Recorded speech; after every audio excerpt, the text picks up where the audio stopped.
today's video, gagawa po tayo ng buko salad ice candy.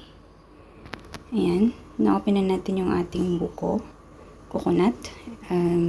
Save natin yung juice para sa gagamitin natin siya mamaya. Yan ang isasabaw natin para mas masarap. So ayan, kakayo rin natin yung ating buko.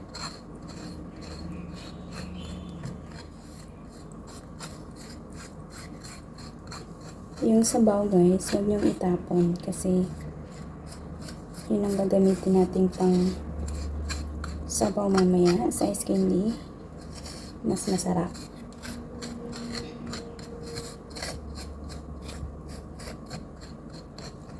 Ayan, fresh na fresh yung ating buko.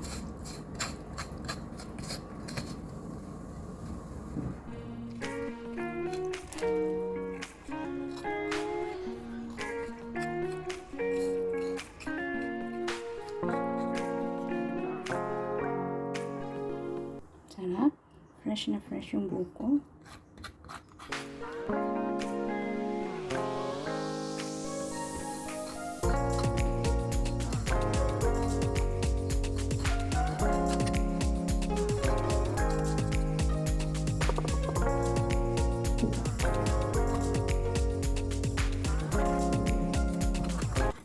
Ayan, nakain na natin lahat ng buko. Coconut. And fruit cocktail, evap, and condensed milk. I-drain natin yung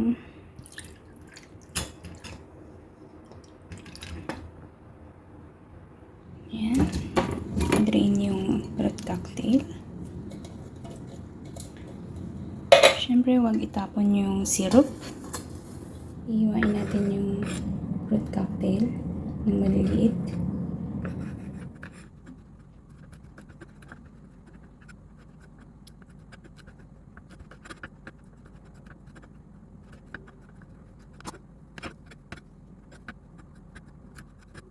Ayan, hiwain ng maliliit yung ating fruit cocktail. Ayan, ito na yung ating fruit cocktail na hiniwa kanina ng maliliit. Yung ating coconut, sugar, evaporated milk, condensed milk, yung buko juice. Kailangan natin ng cornstarch and 1 cup of water. Ayan, simulan na natin. Imbis na water, 2 liter of water. Yung buko juice po ang gagamitin ko. Kung wala kayong buko juice, pwede namang water lang.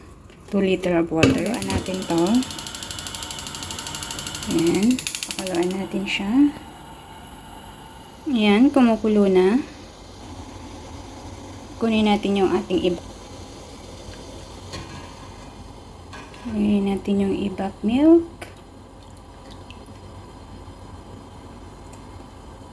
And yung ating condensed milk.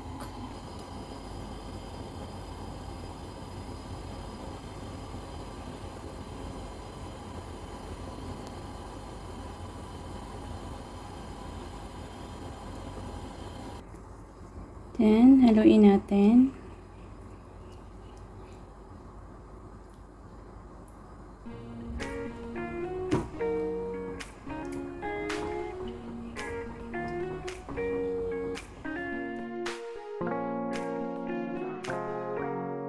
Tikman muna guys bago dagdagan ng asukal. Yan.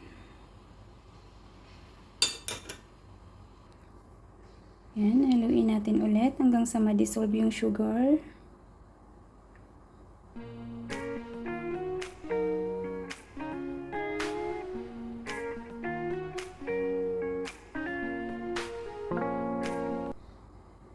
Medium low lang po yung apoy.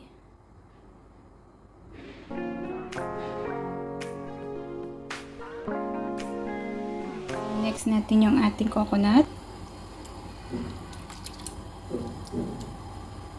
Ayan.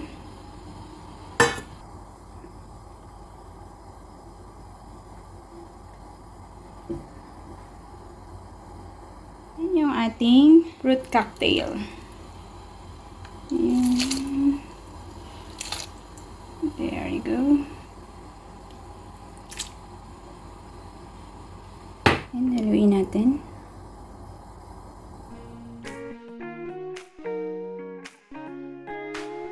Yung ating cornstarch, lalagyan natin ng 1 cup of water. Ayan.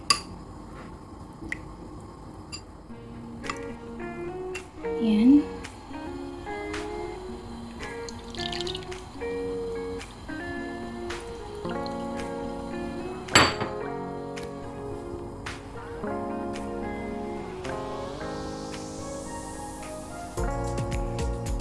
Mix well.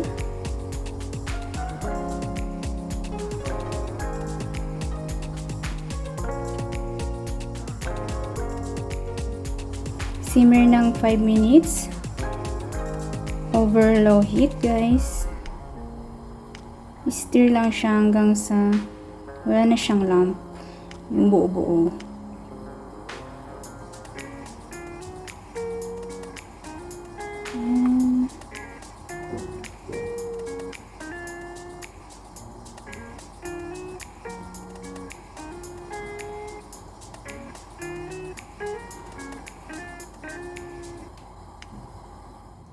So, ayan. Cool it down bago natin ilagay sa plastic wrapper. Ayan, palamigin muna natin bago natin ibalot.